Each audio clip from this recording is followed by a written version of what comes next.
We do.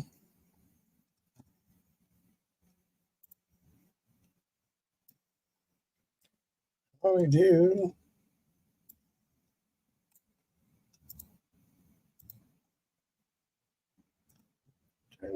Turn this on, turn that on, turn this on, turn that on. Okay. So how y'all been? It's been a minute. It's been a minute.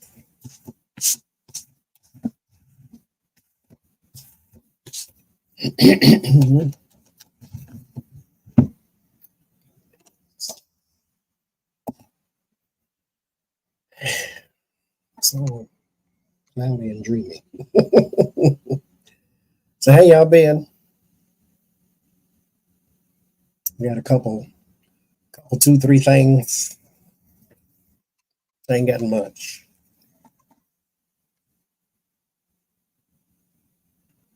But we're gonna see. We're gonna see.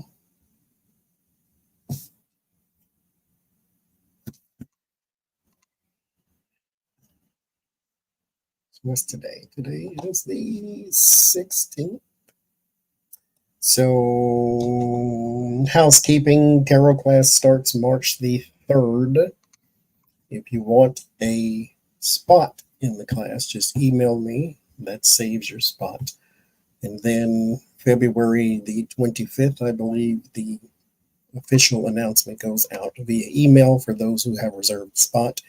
If you want details on the class, or at least a little more details, there's a video on the channel right now that says tarot class March 3rd or something like that.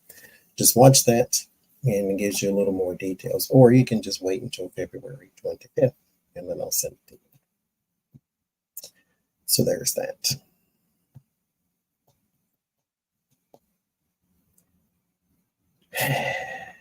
Gossip time. Gossip time. So what do I have today?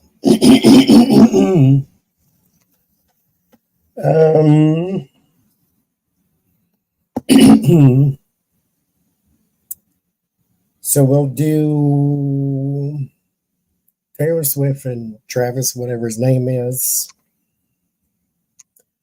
We'll do the relationship for Will and Kate. We'll do Larry Reed. We'll do Monique in her saga with her son and her husband, as well as Oprah and Tyler. So we got a couple things. Depends on how much time we have. So where to start? I'll start with the Oprah thing. It takes a lot. There's a lot of explaining that I have to do. And so, okay. Where should I start? I'm going to start with Oprah. Not Oprah, but Monique and the Oprah saga. So, those who do not know, I talk in my hand, so my magic pointer. Oprah, Tyler Perry, Lionsgate wanted to do a movie. Well, back all the way up. For those who don't know, Monique is an actress / comedian. And she did a movie called Precious with Lee Daniels. Lee Daniels gave her $50,000 for the movie. And she was to do the movie as well as promote the movie. That's part of the contract. So she did that. Everything's done. She promoted the movie. She did it. She's done. The end. Lionsgate, the distribution company, they bought the movie from Lee Daniels. They made a deal with Lee Daniels and bought the movie. Then Oprah and Tyler are also a part of the deal. So they call up Oprah and not Oprah, I keep saying that. They called up Monique and said, hey, you did such a good job with promotion, which she really did. Would you come out again? We need you to come out again because Lionsgate just bought the movie, and so they're going to take it to a higher platform. So we need you to go to Cannes, which is a film festival overseas in France somewhere. And so we need you to be here and blah, blah, blah, blah, blah, blah, right? And she was like, you know what? I'm want to be with my family. I'm good, blah, blah, blah. No, thank you. And then they were like, well,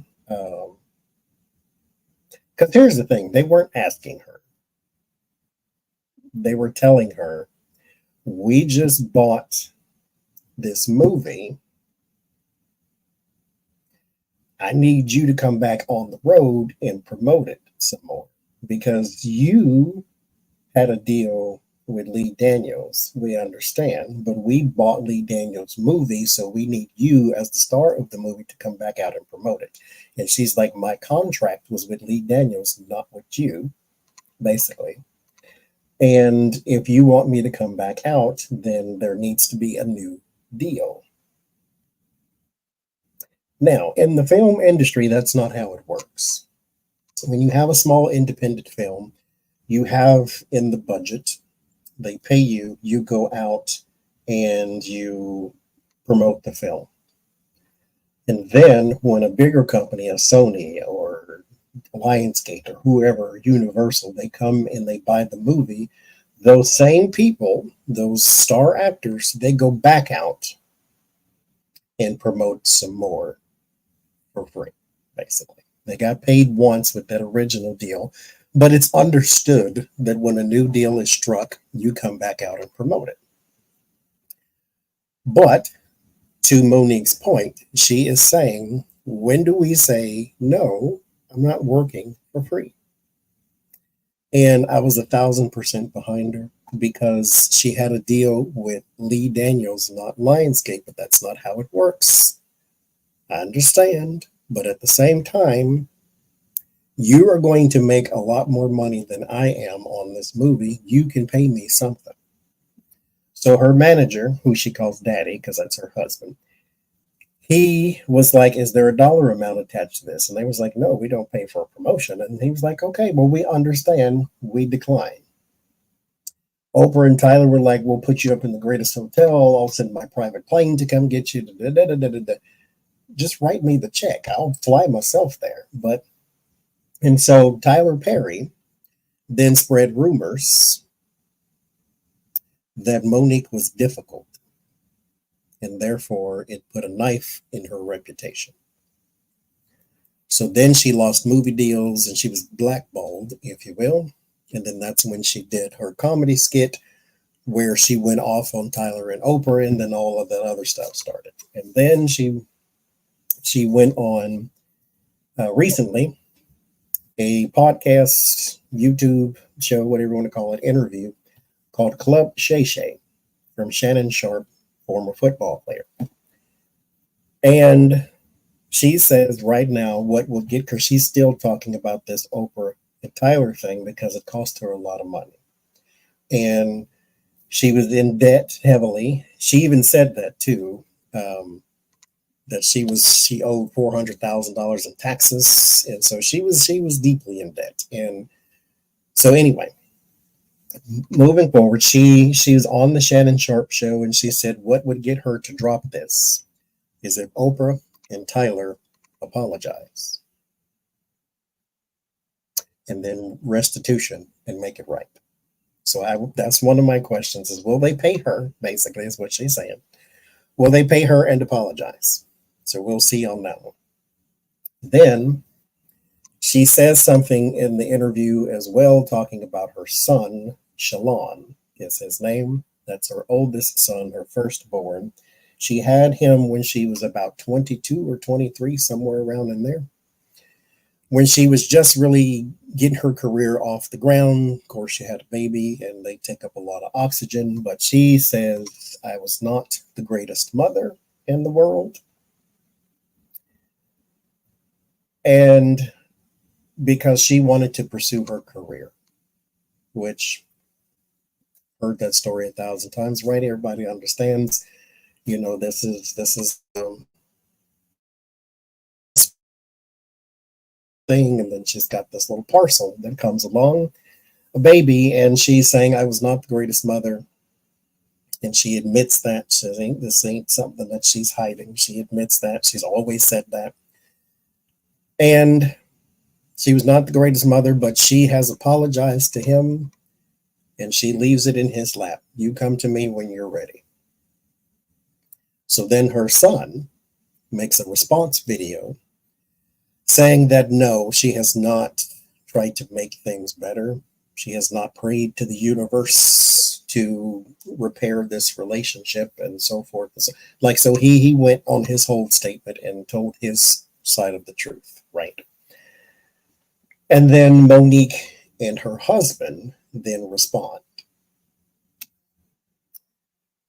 And then this is where all of the other talking voices come in and say, Monique's husband is the problem.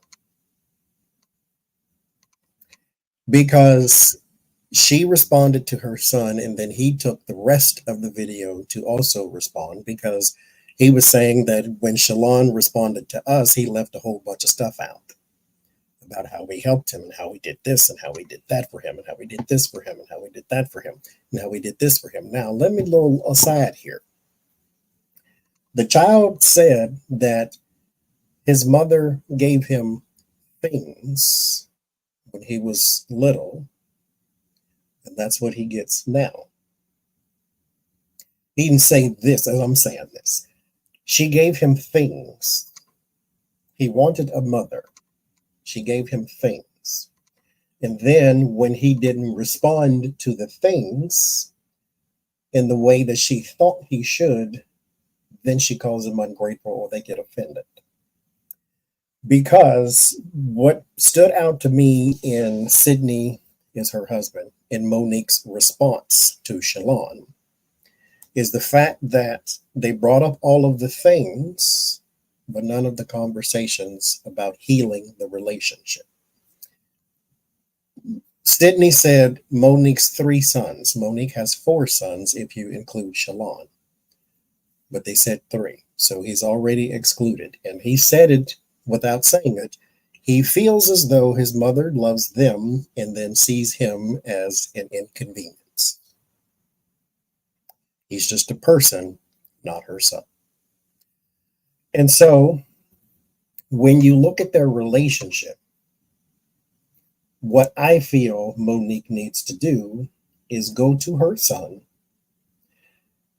put her hand on his heart chakra and say, let me hear you. That's it. You don't say nothing. I understand it's always on the parents and the da-da-da-da. I know I helped raise 4 children, so it's one of them things. I get it. But at the same time, they need to be heard, and you need to listen. There is no book on parenting that actually works for every single person. No, he didn't help raise it. He said he did, but he didn't. Shalon was, in my opinion, now that's just my opinion, this ain't part of their story. In my opinion, he was just a person that Monique had in her house. That was not her child. Because she still, in my opinion, again, treats him just like that. He's just a person. She doesn't even call his name. And so he feels, and it doesn't come from nowhere, he feels as though you love them and not me. That has to come from somewhere. Because again, they gave him things. And Sydney's response to Shalon is, we gave you half the down payment for a car. And Monique gave him $45,000 that she had in a trust when he was a kid. And so he blew through all that money, he said. And so, like, she gave him things, but no mother. And so that's how he feels anyway. And then in that response, and this happens with every single person they talk about, they were talking to Shalon because of his response to to Monique's interview. They were talking to Shalon and brought up Oprah and Tyler anyway. It doesn't matter who they are talking about. It always goes back to Oprah and Tyler, Oprah and Tyler, Oprah and Tyler, which says to me, never mind Shalon, never mind Oprah, never mind Tyler. You have an emotional problem to where when you get hurt, you don't know how to get over it. When you get, even if it's devastating and they hurt your life and your family and your finances and your this and your that, and you talk about all this forgiveness you want from Shalon, but you can't give it to anybody else. Every single time they talk about anybody, they could be talking about the sky is blue today. Yes, the sky is blue, but I bet you wherever Oprah and Tyler is, it's red. So it's everything goes back to Oprah and Tyler, Oprah and Tyler, because for whatever reason, you can't get over that hump. I understand they hurt you and your family financially, physically, spiritually, but some things you got to let go. This does you no good to constantly go in a loop of they hurt me and I want you to apologize. Because if that is the case, then take the onus upon yourself to go hear your son. The same way you want Oprah and Tyler to sit in front of you and admit the wrongs and then make restitution physically, spiritually, financially. Why are you not doing the same to your own son? Why do you sit next to daddy and have him do all the talking to a son that ain't his? Go talk to your child yourself. Leave him at home with his kids, and then you go talk to your own. Monique is very good at logos, ethos, and pesos, or pathos, if I say it right. That thing to where you get the crowd on your side to persuade that person, to persuade those people. Because she comes at you with the, oh, my babies and oh, my family, and she's talking to you. Hello, my sweet babies. We need to boycott Netflix because they're racist and sexist. Because she didn't get $20 million from Netflix. She said $20 million because you said I'm a legend. You paid the legend Chris Rock $20 million. You paid the legend Dave Chappelle $20 million. And you called me a legend and offered me $500,000. Meanwhile, the reason why they offered you $500,000 is because that's how negotiations work. You start low, you come in high, we meet somewhere in the middle. I called you a legend because I was being nice. That's why they called you a legend. What else were they going to say? They called you a legend because they were being nice. You have never had a crowd as big as Chris Rock's or Dave Chappelle's. That's why you don't get $20 million offered to you. The reason why you don't get $20 million offered to you, in addition to not having a crowd that size, is because I can't make $20 million off of you. She got a settlement because she sued them and they needed this to go away because it looks bad. There's a black woman who's saying you're racist and sexist. So as a company, let's be done with this. So they gave her a settlement. Hopefully she paid her taxes. When they gave her a settlement, and then she produced a Netflix special. They worked with her anyway. And that Netflix special has got like 0 out of 100. It is apparently not very good. I haven't seen it, so I don't know. I find Monique to be funny, but that's just me. But she had horrible reviews, apparently, because it was a bunch of, forget that person, F that person, F this person type of thing. So I want to also look at the relationship between her and Shalon and see if there is some repairing that can be done or will be done. Then I want to see the restitution, is if she will get her reparations from Oprah and Tyler. Now, again, Oprah and Tyler technically did her wrong.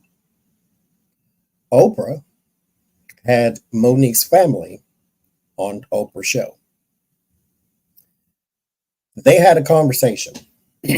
Oprah told Monique, I'm going to have your brother on the show right after she won the Oscar. Oprah's, I don't know what her angle was, but Monique's brother molested Monique. And Monique said, well, maybe he's a changed person. Let them see what this looks like. Put him on the show. Monique's mother was not included in that little conversation.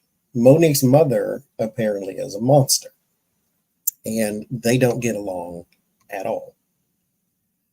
And so she would have never agreed to have or gave you permission to put the mother on the show. So Monique is angry at Oprah because Oprah put Monique's mother and brother on the show. Tyler spread rumors that Monique was difficult when he didn't believe that himself and also apologized for it, which in a phone call she recorded, which, Gemini cognitive dissonance. I get it. I really do. If you didn't record it, then we wouldn't have proof, but at the same time, that's very grimy. But anyway, so they did her wrong. Lee Daniels did her wrong, but he also apologized. He even got on stage and did it. So he did it in public and the whole, like he went all out and apologized, right? So first one I want to look at is Oprah, Tyler. Will they make good with Monique and apologize and make restitution? She doesn't just want an apology. She wants money because you cost her a lot of money. So therefore, she wants to be made whole.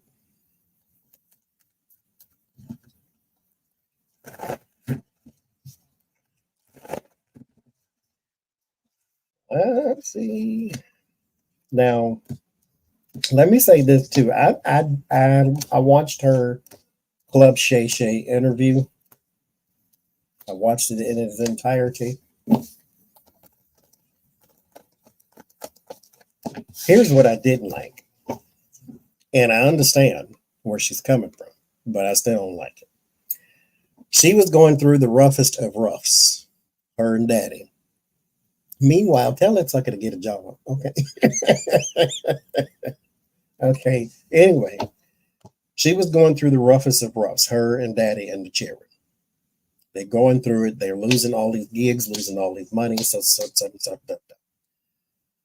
Kevin Hart, unsolicited, Kevin Hart went to Monique and wrote her a check so that she can live, pay her debts and whatever. He wrote her a check. Didn't contract her for nothing. He just said, here, let me help you. And then told her we can work together at some point. I'll try to put something together. We'll get you a show, get you a TV or movie or something. And she was like, I commend him for doing that. But apparently, Kevin Hart and some management company, the management company was like, no, we're not doing that. And then that management company went to Monique and said, Kevin Hart wants nothing to do with you. He didn't go call Monique. And so Monique called him and he was like, this is a misunderstanding. Total misunderstanding, miscommunication. I'll straighten it out, blah, blah, blah. He never called her again. And so, I don't know. That one felt a little to me. This man kept you out the cardboard box and you still, I don't know. I mean, I get it. He didn't keep his word, and I do. But For the sake of me paying my mortgage and my back taxes, I would let that go. He didn't have to give me nothing. I didn't ask him for nothing. He don't owe me nothing. I don't know. Just in that one in particular instance, I understand everybody keep doing her wrong. I get it. But in that one in particular instance, let it be. But anyway, will she get a apology and restitution from Oprah and Tyler Perry? No. There will be, this is the comedian, there will be some more talks about this, though. A whole lot more. But there's your apology and restitution. It is out in the colds, and that's where it's going to stay. The Hierophant and the Knight of Wands, the people have moved on. The ones that you want the restitution from, they've gone somewhere else. They're doing other things. They've moved on. They're not thinking about you or this anymore. The audio, there is audio, because again, she recorded it. There's audio of Tyler Perry saying that he spread rumors that she was difficult. Here's the thing. Whatever was released is not impactful enough to bring anybody down. Only when you can bring them down do they become sorry for anything. And so I don't see it. These people have moved on. They don't really care about you or your issues. This is one of those things time will fix. And the reason time will fix it is because at some point, your audience is going to get tired of hearing it. Right now, she's on tour with Cat Williams, who also, blew the door open on a bunch of people. And they're going to get tired of hearing it. And at some point, you go from vindicated to bitter. And so a person who is just telling their truth is one thing. A person who won't let something go is another. So you can't keep talking about the boy who didn't take you to prom in the 6th grade type of thing. You have to move on at some point. And again, this is not a there's defeat here and there's plans here. Like, you have to move on from this. This doesn't edify you. This doesn't build you. This doesn't put you in a higher plane. Let it go. No to the comedian. Let it go. Now, Shalon and Monique's relationship. Is there a chance for reconciliation? Well, there's always chance. Is there likelihood of reconciliation? Because, again,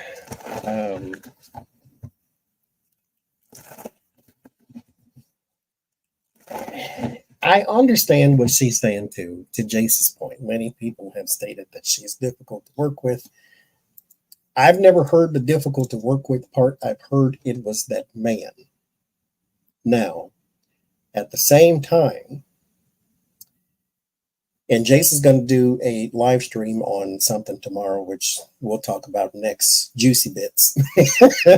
But Sydney is her manager.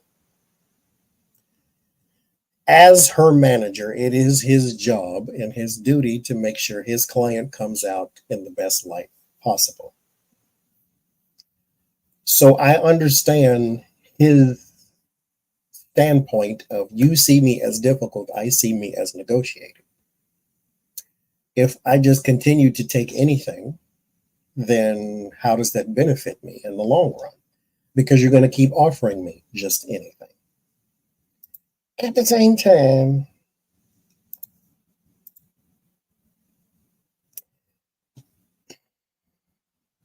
because here's my problem. Here's my problem with them. The windfalls of Monique so far have not been based upon her talent. She doesn't have some big giant contract because she's funny. She's got a big giant check because she sued Netflix. She's got a tour with Cat Williams because she just called out a bunch of people and they have that in common. Like, she's not getting the windfalls because of her talent. And so her manager is not managing.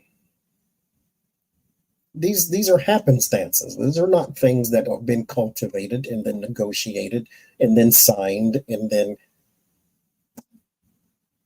the thing with Netflix, when they went on the Breakfast Club and Daddy was on the phone, when they went on the Breakfast Club and Charlemagne asked Monique, "Did you counter offer?" Daddy said no.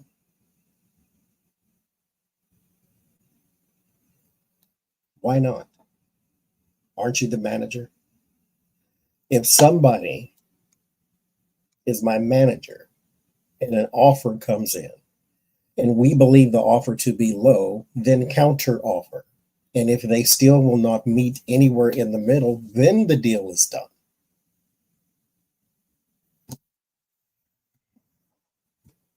You don't just walk away from the whole thing. That doesn't help me.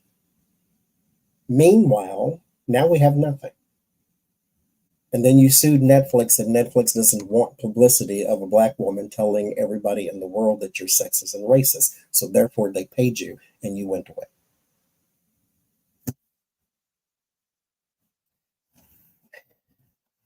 Your comment is deleted. You're not blocked. I don't. It may be a glitch or something. I know if you turn on top chat or live chat, the thing is different. I don't really know. So we're having, apparently, it's not retrograde. It's something else that is causing a lot of technological issues. My telephone. I won't even. You know what? I'm not even going there. That's gonna make me upset. I've been having some technological problems this whole week. Just saying. Anyway, so Shalon and Monique, what are the chances for reconciliation? Is it likely? What's in the way? I mean, again, listen.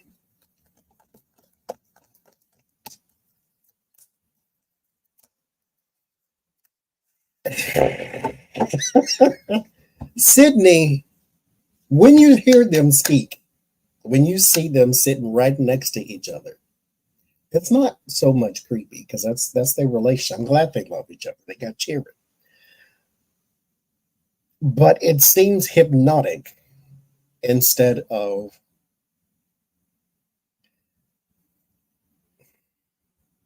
I don't know. It's weird to have that much control over a single person. Now, I understand half of what she says, but again, logos, pathos, ethos. She says that he is raising me. That's what she said about her husband. He's raising me. And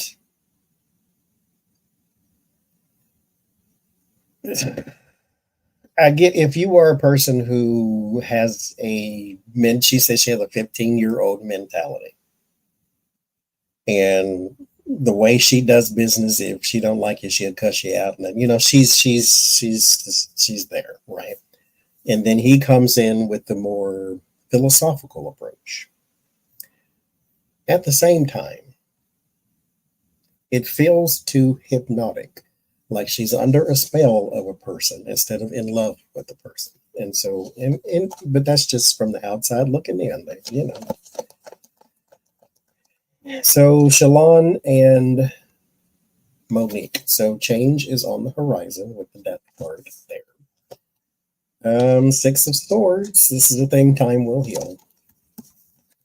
Six of Swords is moving there. I mean, we're talking baby step. This is major change. Yes. So this is like big things happen in a big way. This is baby step because you have not so much baby step. The Six of Swords is a transition through a rough time, but it's not all at once. You don't just jump from the stormy sea to the calm water just like that. You have to go through it. It's like recovering from something. And so you have to go through it.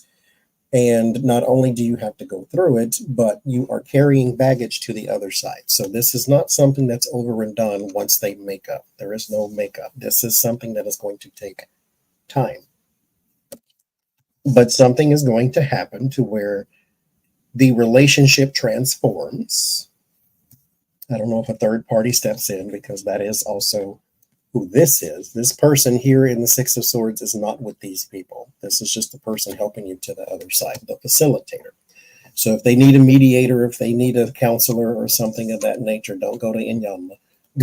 Go to somewhere else and get you some PhD help somewhere. And this here can be repaired, but it is stretched out over time. Nine of Cups, 10 of Wands, Queen of Pentacles. Here's the problem, though.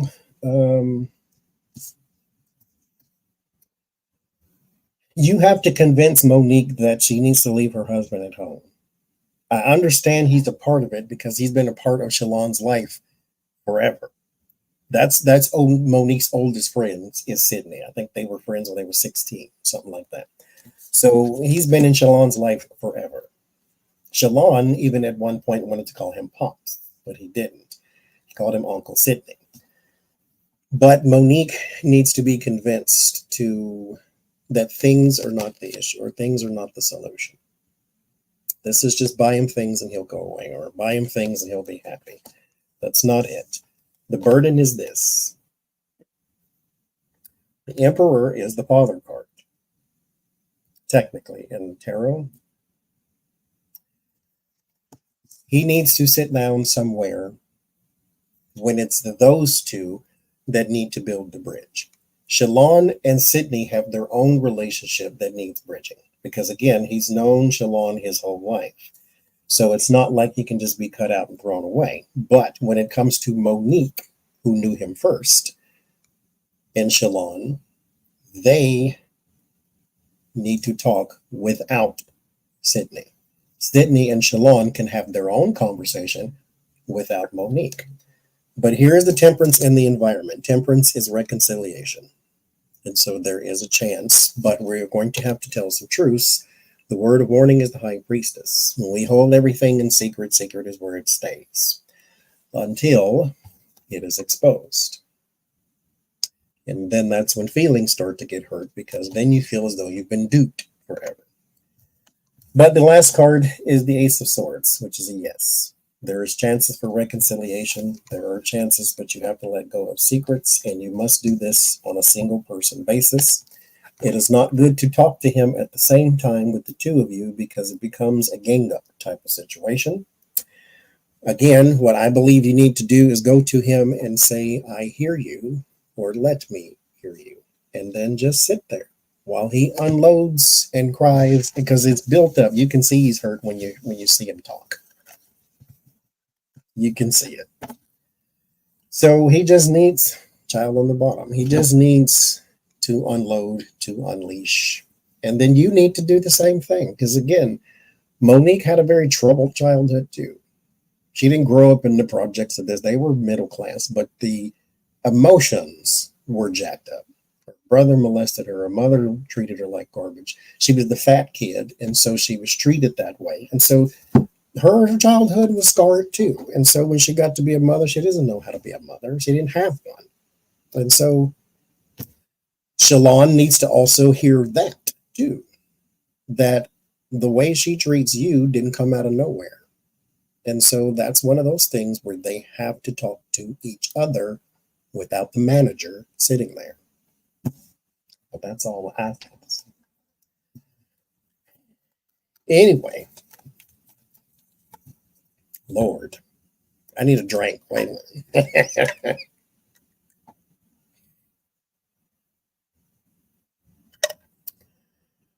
It's vodka 30 somewhere. Okay. Larry Reed. Okay, more explaining to do here. Shuffle this 3 times. He said he knows how to read tarot cards too. Okay. Go all the way back. So walk with me. Larry Reed is and was a pastor for 25 years, he said. He was a pastor of a church. He is now a podcaster, if you will, has a YouTube channel. It's on Facebook and Instagram. He's very ubiquitous when it comes to social media. He's kind of everywhere. He's built a platform for himself called Larry Reed Live. At the time, Larry Reed Live was two people, Vincent and Larry. Vincent, they called Buddha. So I'll refer to him as that from here on in. So Buddha and Larry, they were team on this Larry Reed Live. They talked about pop culture, a little politics, a little this, a little that, right? Had a live show where they did commentary there in Larry's house. And again, Larry was a pastor for a gajillion years. He's a prophet. He's a singer, songwriter, right? He does all that. And he does mainly right now a lot of church gossip. And so he talks about a lot of the underbelly in the church, because remember, the church is full of people. And so where there are people, there is gossip. Where there is gossip, there's podcasters. And so he talks about a lot of that. And right now, he is kind of intimately connected with the whole TD Jakes thing, too, because the person who is suing TD Jakes is a good friend of Larry Reed. So anyway, Larry Reed and Buddha were on the Larry Reed Live show for years or so. And then they split. At the appearance, it seems to be amicable. And then Buddha started his own show. I think he calls it A Safe Space with Vincent Hill, because his name is Vincent Terrell Hill, I believe. And so he has a YouTube channel right now called Safe Space with Vincent Hill. And his video on Larry Reed, if you are truly interested in this subject, you can start there, because anyway, there is now throughout Larry Reed's career on YouTube and in social media, he has been called gay forever and ever and ever, because he had a wife and he has two daughters, and he has somewhat always denied that he was gay. His wife, however, who he has apparently thrown under the bus quite a few times, is gay. She had a girlfriend at the time. He said he felt as though it was at the time of their marriage, but right after their marriage, he knows for sure she had the girlfriend and then got married to a woman. And so he kind of threw her under the bus a few times in a couple of videos I saw, to where he felt as though she was cheating the whole time and he was being lied to, and so forth and so forth. And so Larry Reed, has always been called gay. People have always questioned his sexuality because of his mannerisms and the way he speaks. Now, he was also molested as a child, and some people were saying, well, that's where it came from, because you got molested, you got the gay seed in yours. And so he's always sort of denied that he was gay because he had a wife and kids. Because that means nothing. I just want you to know that. Anyway, he had a wife and kids. And so, fast forwarding to just a few days ago, Buddha, on his own show, Vincent Hill over there at Safe Space, he says he is not a saint. He is a whistleblower. He is saying that he had a sexual relationship with Larry Reed for the past 13, 14, 15, 16 years. For a very long time. They've had a sexual relationship, not just a friendship. Because again, they were on Larry Reed Live together, both denying, well, at least Larry was, that he was gay at all. And the next thing you know, Buddha's saying, no, we've had a sexual relationship forever. Not only with me, but the other guy that was in the house, named Shamako. Not only with him, but I'm going to show you this picture. And he put this picture up, and there was like 6 people in there. He said every single one of those guys, too. Larry partly got around. And then Buddha revealed some other receipts throughout his video where Larry Reed was taking some guy to his hotel room, to the guy's hotel room, not Larry's. Larry lived in Atlanta, so he was taking the guy to the hotel room. And apparently Larry is a voyeur and he likes to watch. And so he was telling the guy, okay, go get in the bed, go get in the bed. And so he was watching the guy take off different articles of clothing until he got down to his underwear. And then Larry was backing out of the room with the camera on the guy and laughing. And the guy said, I thought you had to pee. And he was like, I'll pee when I get home, and then left, which means he wanted to come up to your room for some reason or another. So it's all adding up, and I guess you don't need no computer to add it, as they say.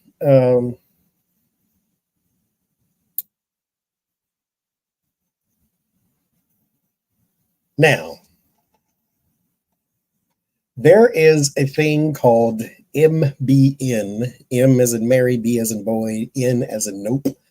MBN Network. That is Larry Reed's network, if you will, to where he does his shows and stuff, like his production company, if you will.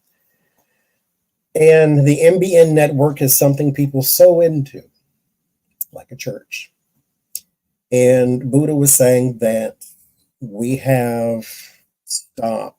We have taken your sowing money that you have put into this ministry, and we have gone on trips, and we've eaten the best steaks here, and we've gotten the best camera equipment here, and we've got the best this, and we got the best that. And I mean, in my opinion, I don't really care, because what do you want him to do with it? Build a well in Africa? He didn't say he was, trying to be Captain Philanthropist. He lives high on the hog, right? So yeah. And so Larry now is under some strain and some pressure, because everybody is now coming up with the I knew it. And what complicates matters is there is an underage person who has accused Larry Reed of sexual inappropriateness. And so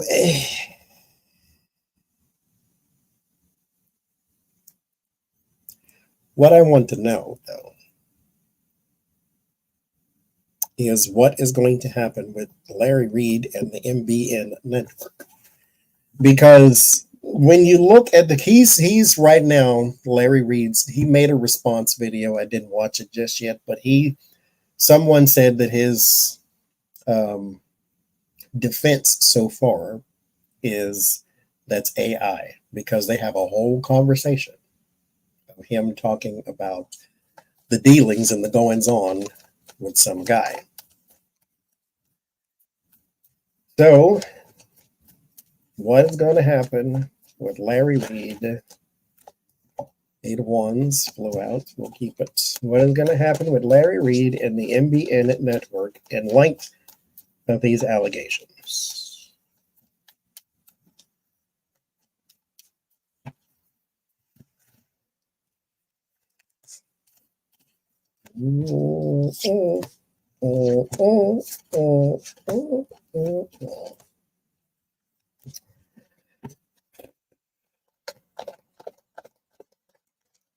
And Jace is going to do a video on this tomorrow if y'all want more details and all that. First 2 cards, Conversations and the Devil. Larry Reed claims he knows how to read tarot cards, dude. So there's Conversations and the Devil. We are talking, and there's addictions or deviancies, debauchery as well. Drunken debauchery sometimes too, but debauchery definitely. What's going to happen with the MBN network and Larry Reed? There's a lot of opportunities that are about to dry up. You will always have your diehards. So Keep that in mind. But there's conversations about their debauchery. There's going to be, I don't have the Page of Swords here, but there are going to be a lot of rumors. Of course, these things are they don't need a card. That's just going to happen. But a lot of investigations and a lot of journalism and a lot of videos that are going to be made about this. A whole lot. The streets are going to be talking about this one for some time. For some time could just be a month, but it's in excess. There's a lot of it. There's a whole lot of conversations going on because Larry Reed is quite popular. Not only is he quite popular, but he's pretty good at the ethos, pathos logos too. And so there is this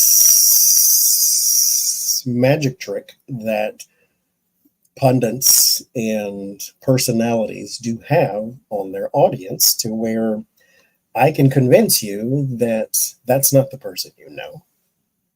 Look at me. Have I ever been that person to you? But here, there will be some regret, some sadness, some loss, some lack, and some conservation. So we will have to do some. If I were you, Larry Reed, you are a prophet, so you do hear from the Lord, and you say you know how to read tarot cards, so you got plenty of options to look forward. Forewarned is forearmed. Sometimes it's nice to know the future. But whatever you don't have to pay for, don't pay for it. Start cutting out unnecessary things. He just came back from Dubai. Don't do that no more, okay? Where we're going right now is some lack and some loss. This is loss of popularity, fame, maybe even freedom. This is loss of money, where we're going towards poverty-stricken, which is not going to happen in his case. And then you have the Four of Pentacles, which is conservation. This is savings. So it is now time to save, save, save. Word of warning is the Hierophant. When you have them both, we're talking good and evil. And so reputation is shot with a whole lot of people because they feel duped for some reason. Now here's an aside, okay? And this you take this any kind of way you want to, because we're guilty of it too sometimes, or a lot of times. Don't do this to people. I don't care who it is. Don't put them on a throne and then worship them in any capacity. It is okay to admire things about the person. Dr. Neil deGrasse Tyson says this is how he makes a role model. He takes this from that person, this from that person, that from that person, and constructs a model and then goes after that. He doesn't take the person. So if you like Michael Jordan and his work ethic, then take the work ethic from Michael Jordan and then build your model after that. Don't take the person, because then when the person turns out to be human, you're not let down. Don't do this to people where that person is bigger than you, holier than you, or more connected than you. This is what happens a lot of times with people in the Bible. This is why Mike Johnson thinks that Moses is something to be or something to be like. Moses was a person.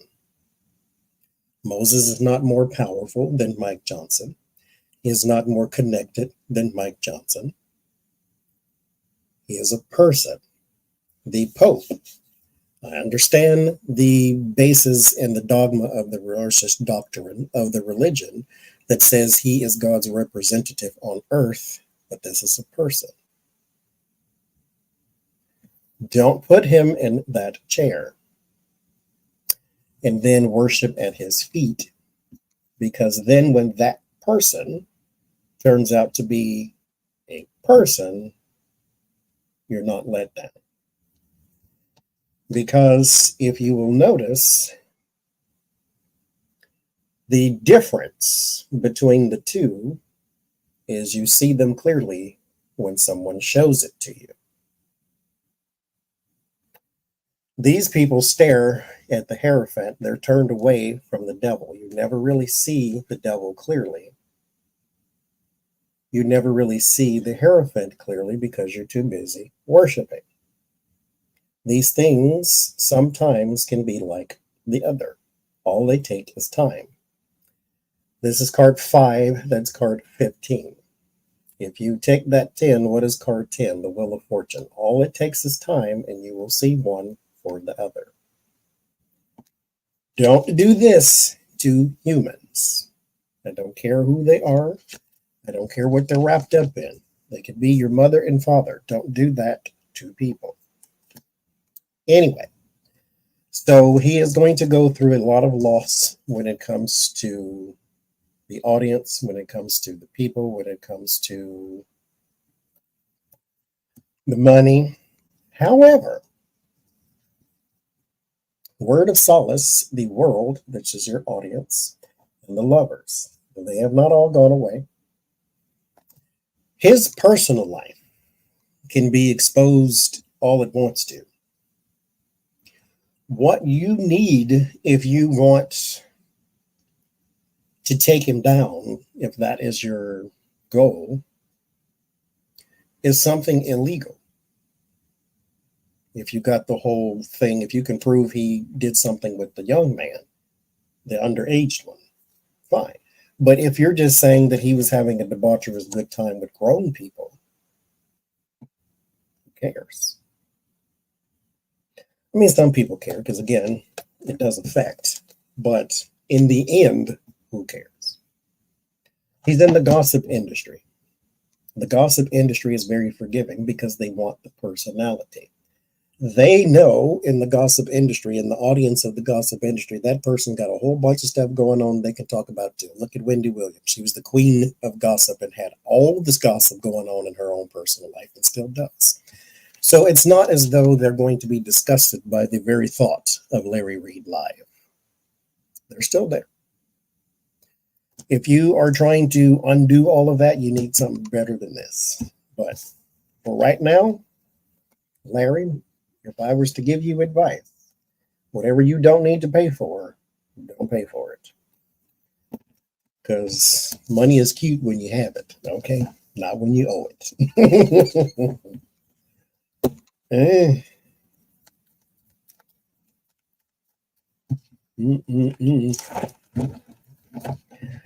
How do you know, Sydney, what Sydney did not know? What'd you say? How do you know that Sydney did not know how to negotiate? Were he in the room? He didn't negotiate because he said he didn't.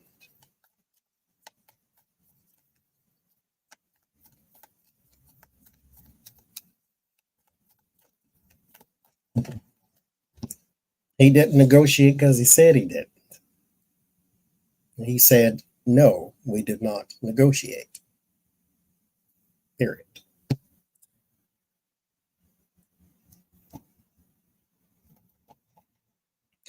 Yes, but I'm telling you. That's how we know. We've already been there. He said he didn't. Not that we're making it up or saying that he sucks at negotiation. Well, which kind of, again, to go back to that, I say he sucks at negotiation because what does Monique have that was negotiated? Her money came from a lawsuit against Netflix. That's not a negotiation. Her spot on Cat Williams' tour came from drama, not negotiations. So where's her movie deals? Where's her recorded album that she could do? Where is her Netflix special again? Where's her HBO special? Where's her Showtime special? Where's her Madison Square Garden tickets? Where's anything that he has negotiated for his client? Never mind her being that's her husband. Okay, that can be your husband all day. But when I put my pen to my paper and say, here's my opportunities, where are they? You're my manager. Bring me something. If you never bring me anything, then I need a new manager. He didn't get her the Parkers. She had a manager for that. He didn't get her the Monique show. She had a manager for that. When she fired that manager, then she got Sydney. What has he brought her other than This Christmas and Roscoe Jenkins? Roscoe Jenkins was given to her by Martin. not Sydney, or whatever that movie was called. This Christmas, okay, great. There's probably something he negotiated for her with Will Packard. But what else? In the past 55,000 years, you got me one movie? Get out of here. No, sir. No cats, no dog. Mm-mm. She too busy trying to get apologies from Oprah and Tyler instead of movie deals. But more power to her, though. You do you. But again, y'all stop falling for that ethos, logos, pathos, though. The person who logos is when you appeal to the audience reason. And you tell the audience that basically if they were smart, they'd think this way too. Like, here's why it makes sense. Here's why you need to see it this way. Here's why it makes sense. Logos. See it that way. Ethos is when you purport a status of authority. When you say that I have authority over this thing, or I speak from a place of overconfidence or confidence. I know what I'm talking about because I was there. I know what I'm talking about because I did this. I know what I know. Again, you're trying to persuade. And so you need these things. You need to appeal to reason. You need to speak with authority. And then pathos is when you appeal to people's emotions. That is the number one thing that can damage or heal a person. Is this. You start there. Turning the key to a person's emotions make them available for just about anything, whether it's rage, whether it's gladness and sadness, whatever it is. That thing that you turn the lock on a person's emotions. The Kojic Church, this is another thing. The Holy Ghost is logos, ethos, and pathos. The Holy Ghost. The Holy Ghost is not the Holy Spirit. The Holy Ghost is what you catch when you jump up and down and fall on the floor. The Holy Spirit is an entity, like an angel, that ministers to thy soul. The thing that you need in time of comfort. The thing that you need to feel around you when there's nobody else. There's your Holy Spirit. Your Holy Spirit is already in there, but you need to fill it out here. That is the thing on you. That is the thing that is on your back and in your front and on your sides. It is very easy to turn the key on a person's emotions when you're in church for a person to catch the Holy Ghost. All you need is inflection. The way you say things turns the key. You can tell a person that they're stupid in two different ways. Tell a comedian, oh my God, you're so stupid, because they're funny. And then you can tell a person the most derogatory way you can that they're stupid. You can tell a person God heals, God saves, and God is, like I just did it. Or you can put that Southern preacher aspect, that Kojic Church aspect on it, and shout and scream. And then next thing you know, everybody's running up and down the aisle. So there is an inflection that causes the turning of emotions to where you can easily confuse a person's empathy and sympathy for manipulation. Well, I'm not talking to you. I'm just talking, period. That's how easy it is. When I preached, I speak like this. I don't shout, and shouting is really my thing anyway. I'm not an outwardly emotion person, but you can hear a pin drop because people actually pay attention. Nobody's asleep. It's like you're saying something here. I feel like you are, but again, Turning the key is very easy when it comes to emotions. Speaking of which, what's this child named Travis something? What's the child name? Travis, I don't know what his last name. Taylor Swift's boyfriend. So he has upset all the Republicans. Because first of all, Kelsey, thank you. First of all, how dare you be the boyfriend of the girl we hate? And then how dare you win the Super Bowl?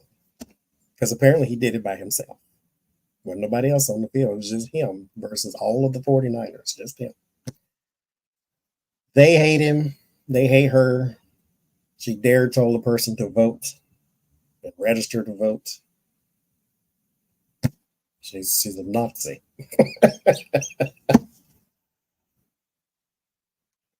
These people. We share a planet with these people, y'all. Okay. So adrenaline ran there at the Super Bowlage. And he got in the face of some person on, I don't know. I didn't watch the game because I was here with y'all. So he got in the face of somebody. And then everybody's like, oh, look, he has anger issues and hypermasculinity. And they're going to break up. And then Taylor's going to write a song about it, which could happen. Because, I mean, who said that has to be the one? Could just be the one right now. Leave her alone. So, future of the relationship between Travis and Taylor. Again, this doesn't have to be the one. It could just be the one right now. That's not indicative of anything. She still wants you to go vote.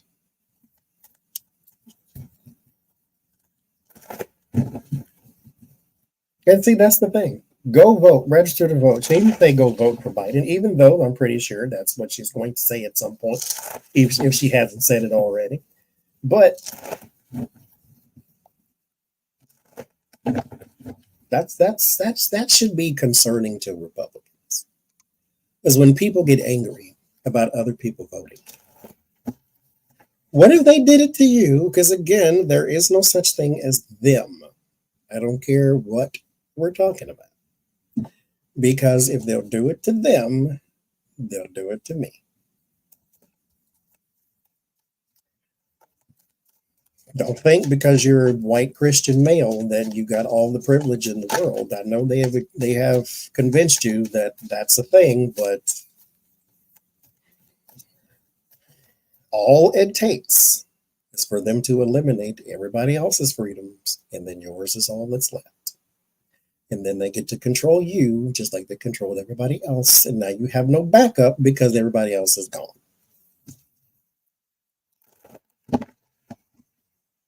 I mean, well, we can't let them live their lives right now because we got them. But that's what I say too. Leave a child alone.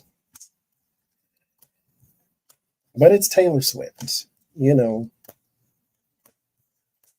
if she buys oranges instead of bananas, it makes the front page of somebody's column somewhere.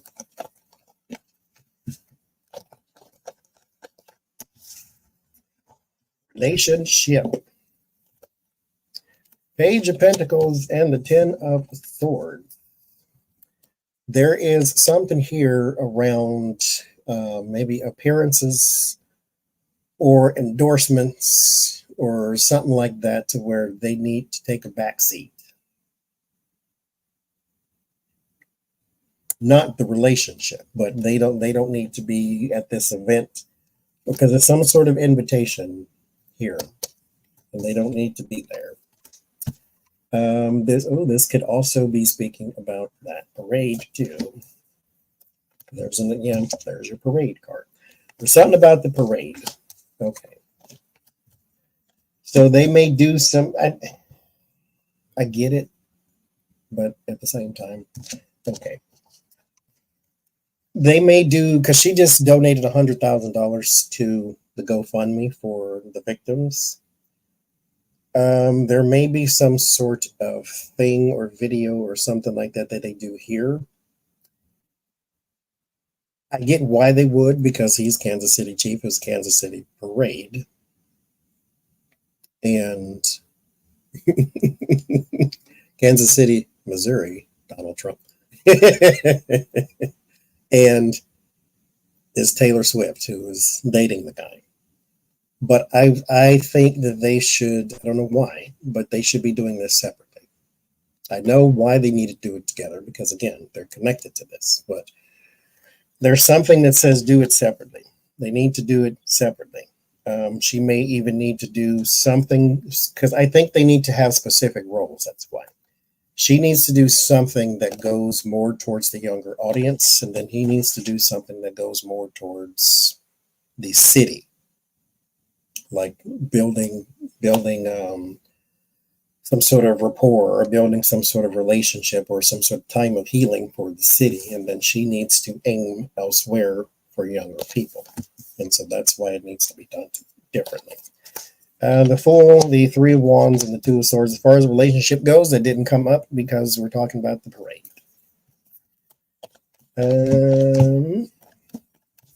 It's still income, so it's a non-factor for right now. But when it comes to this parade, I think they should do things separately. But oh well.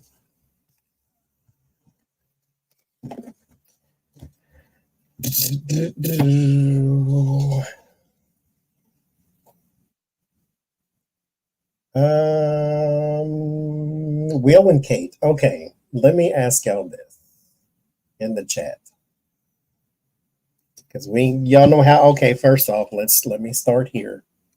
Let me start here. Listen to what I'm saying. In the chat and in the comments, let me say something too about the comments. Sidebar. YouTube holds a lot of the comments that y'all leave on the video. It holds them in county jail forever and ever. So I don't delete your comments off the video. YouTube holds them and held for review, and then there's like a jillion of them in there. And so I don't know how to fix that. I've already done the whole let all the comments through thing, but it keeps them all anyway. So just so you know, your comments are not being deleted. They are being held by YouTube. Anyway, so in the chat and in the comments, please don't start arguing about the royals. It's one of those things to where that always starts an argument. So let's not do that. If you can state whatever opinion you want, I don't really care. I mean, they ain't my cousins, and they probably ain't yours either. So I don't know. I don't really care. But so you can say whatever you want to say. My thing is, don't go back and forth with each other on opinion. You don't know them people, and them people don't know you. So don't start arguing with each other. Don't raise your blood pressure over this, because it's not that important. And then at the end of the day, it doesn't matter, because Will and Kate and Will and Grace and everybody else, Will and Jada, they don't know you and you don't know them. Leave it be. Okay? But since we're gossiping, I want to know what y'all think down here in the comments. Maybe should I do a poll? Let's do a poll.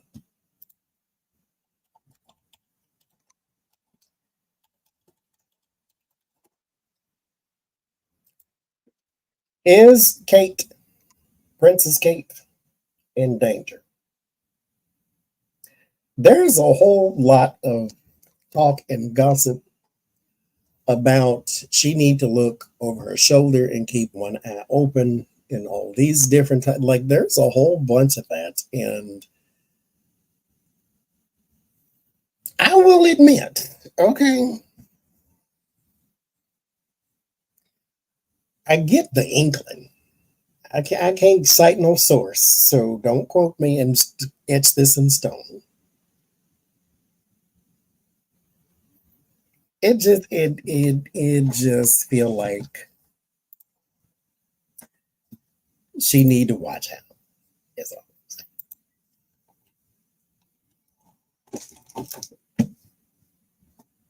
That's all I'm saying.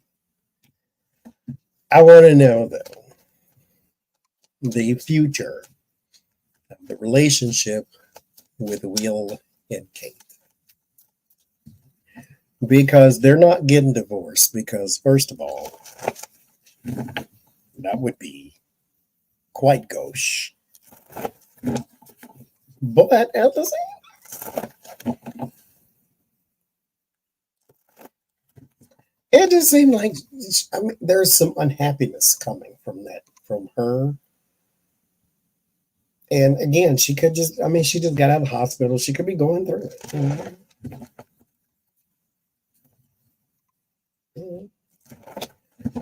But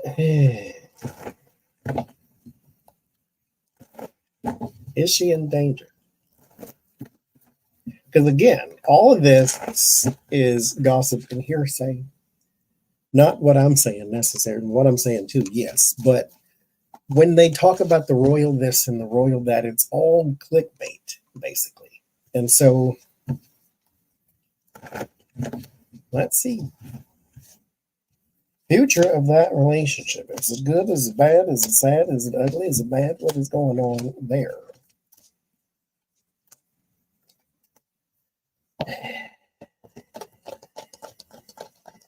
I just think it's life.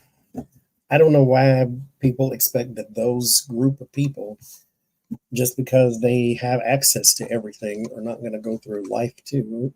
Last card. See why you got to do that.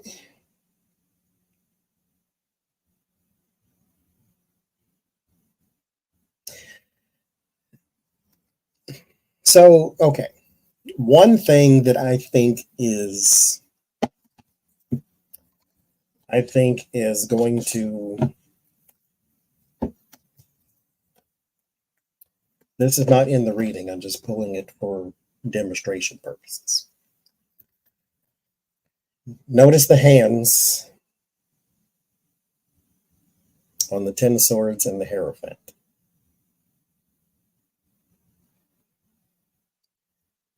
There is a whole lot that is going to change for them naturally with the death of his father.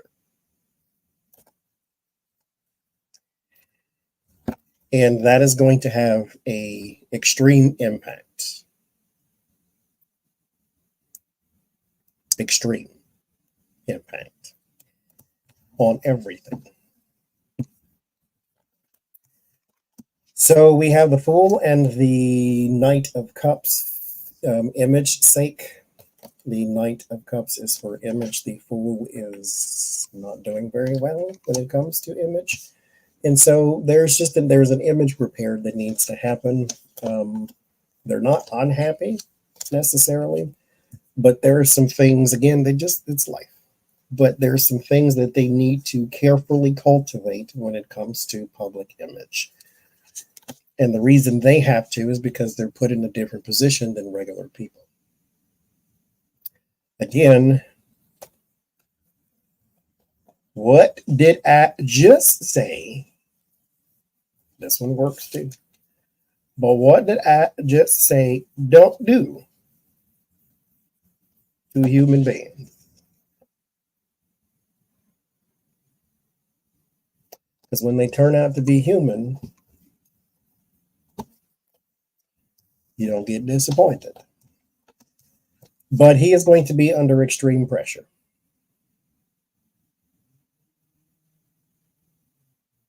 Extreme pressure. And the reason we know that part, but it's different than just pressure. This is different. Their relationship is not ready for this. And I don't know why, but it ain't none of my business. But there's something around her to where she does want to go elsewhere. Not necessarily away from him, because I don't get any signs of divorce, but she wants out of the spotlight type of thing. She wants out of the image. It's becoming heavy. And she wants out. She would like to live in a cottage in the middle of Hobbit land somewhere, where the houses are like built in the hill. Like she wants to be out of that spotlight and just breathe air for a second. Because she's not Taylor Swift, but you get treated like it. And all she did was marry a guy. She didn't go be a pop star, but her life has been shot to the moon because this is what you do to people. And so the death here is going to change everything. And so their relationship afterwards needs a little more meticulous handling because it is going to get a lot more stressful. He's not ready for it either because this is something different for him. That's a parent we're talking about. Never mind Keem. That's the parent we're talking about. And so there's the stress, and then you and your brother don't have the greatest of relationships. And so it's one of them things to where this soup is just being mixed and mixed. It's coming to the boil, and then when it does, it's going to be ugly. She wants to escape. He's trying to cultivate image. He's trying to at least appear to be in control. And the thing about the Nine of Wands is it's very easy to slip into the 10. The 10 is burden. The Nine of Wands is strain, overworked, tired, beat down. This is not technically a burden because you're almost there. This is nearing completion. You are right now, you're successful so far. But if you do one more thing, if you take on one more project, then you will very easily slip into the 10. And so right now, he is trying to hold it together, and I don't think he's going to. There's a tower coming. It's not in this read, but I'm going to tell you for free, there is a tower coming. And it's emotional based. It's where he'll have a breakdown of some sort. She will be there, though.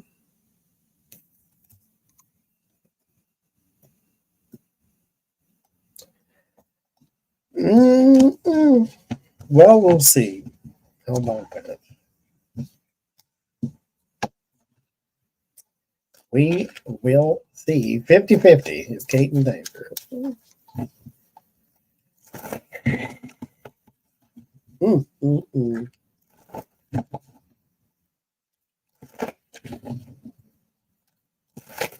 Speaking of one more, got one last one. There was an interview done. Now, this is rumor, which is what I'm here for. There is rumor that the singer, her name is Maya, M-Y-A, that she was blackballed by Jay-Z because she refused to cheat with him. Because her career dried up just like that. And so, did Jay-Z blackball, or was he responsible for the blackballing of Maya? Well, there's a woman in rest come flying out. Because she refused to sleep with him. Again, rumor.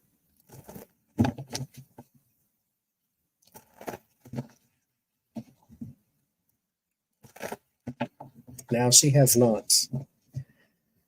I don't believe she said his name in conjunction, but she did give an interview where his name came up, and then she talked about her keeping her integrity intact.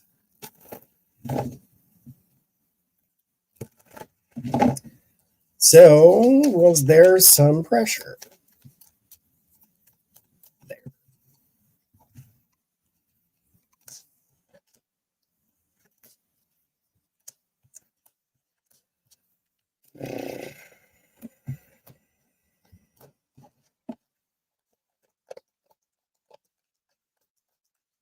I know this is celebrity gossip, right? But I just wanted to put it in here anyway, because you shouldn't relish in another person's downfall, but at the same time, you do have to take the opportunity karma gives you to say, well, look at that, and have a little chuckle. Because the person's doing it to themselves. So it's not like this is punishment or, oh my God, my heart bleeds for thee. Did y'all see that Donald Trump is about right now $400 million in debt?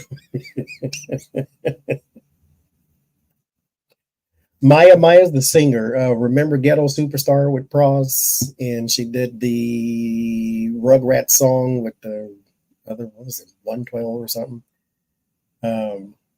Case of the X, so forth and so forth. That Maya. So, Moulin Rouge, yes. With Pink and Christina and the other one. And Maya.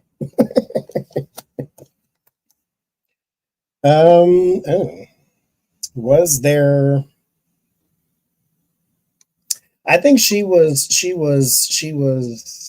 painted as difficult as well.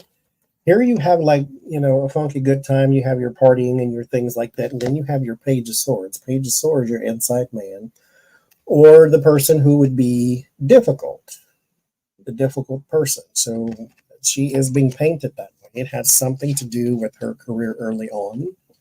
There's the Death and the Six of Cups. There's a lot of worry about restriction. And there was some cutting off of the finance. So I don't get anything sexual because nothing sexual happened. Apparently she was proposed or had a proposition for such things, and then she said no.